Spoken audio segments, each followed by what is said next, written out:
ऐसा लगा कि मामला खत्म हो गया, सब कुछ खत्म हो गया, लेकिन ये तो अभी जंग का आगाज भर था।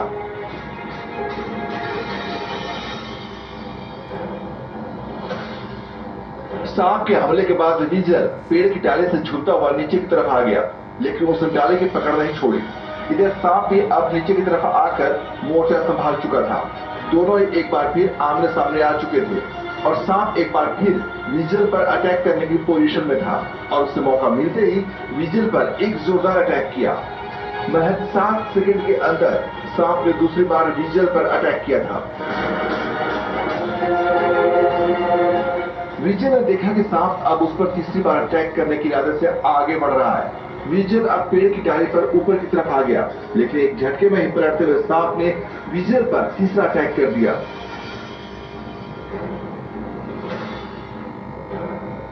दोनों अभी भी आमने सामने थे, तभी सांप ने चौथी बार विजय पर अटैक कर दिया। अब विजय भी आक्रामक नजर आने लगा। दोनों एक बार फिर काफी देर तक एक दूसरे के आमने सामने बैठे रहे। कुछ देर के बाद विजय ने भी सांप पर हमला बोल दिया और फिर दोनों में बड़ी देर तक लड़ाई चली।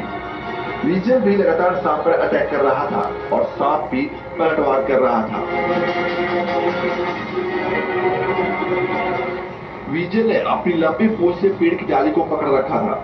अब एक बार फिर दोनों पेड़ की डाली से उल्टे लटके थे और जंग जारी थी। सांप भी कुंडली मारकर बैठा था और विजय भी उसके सामने मोर्चा खोलकर खड़ा था। थोड़ी ही देर के बाद दोनों के बीच एक बार फिर भयानक मुठभेड़ शुरू हो गई। डाली से उल्टे लटके विजय और सांप में भयंकर लड़ाई होने लगी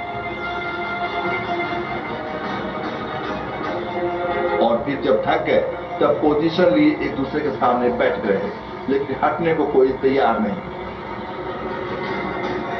सांप कुंडली मारे बैठा था, वो भी समझ चुका था कि यह शिकार इतना आसान नहीं। और इधर विजय भी बैठा सोच रहा था और धीरे धीरे उसके कदम पीछे की तरफ पड़ने लगे।